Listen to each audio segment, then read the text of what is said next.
Hi everybody, it's Wise Wednesdays with Amina Aitsi-Selmi. Today it's a very short video about the rescuer and evolving the rescuer. If you're on my list or watching this, it's likely you have rescuer tendencies. You want to fix problems, you want to make things better.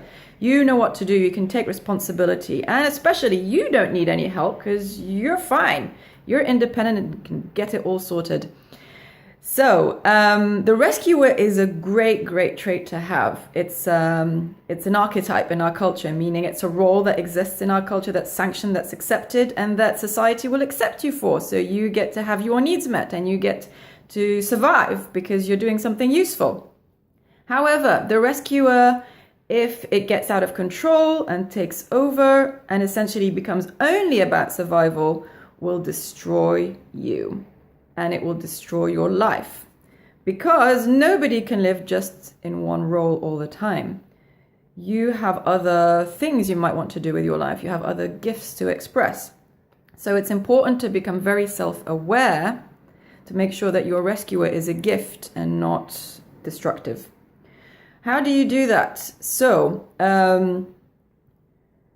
there's one model in which the rescuer has a more evolved form, which is the guide.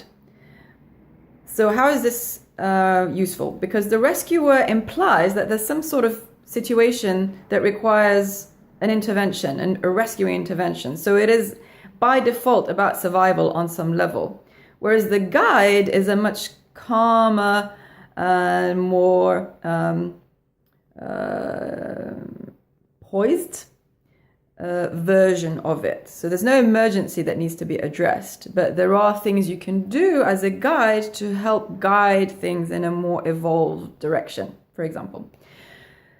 So you might want to think about whether you want to tone down the rescuer and not overgive and be on fire all the time looking for problems to solve, and be more of a guide where you're acting from wisdom, you're sensing a situation, intuiting what might be a wise contribution to make, and then making it in at the right time and in the right place, which has a very different quality to the firefighting quality of the rescuer.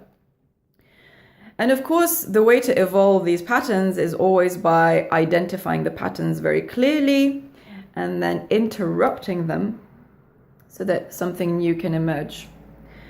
So if you're looking to evolve a rescuer pattern, try and make a little inventory of all the ways your rescuer shows up in your life, either in your thinking patterns, in your patterns of speech, or in your behavior. And look at the ones that you like, that you want to keep, and the ones that you don't like, that you think are destructive, like overgiving, for example. And then what you're going to have to do is be very self-aware, very self-conscious of when the patterns or the habits that you don't want that are part of the rescuer show up, and make sure you pause and do not follow through with your usual habit. And that may seem very simple, but it is not easy.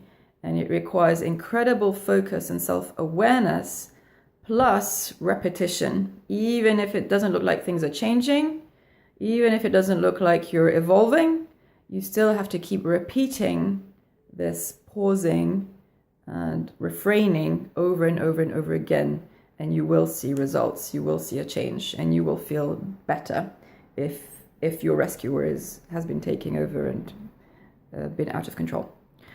So, in summary, rescuer is just a fantastic trait to have. It can really make a difference in the world, but it has to be honed, and it has to be within a context of a deeper wisdom and deeper intelligence that you have. So I hope that's helpful. Leave me any comments or any questions, and I will see you soon. Have a good week. Bye-bye.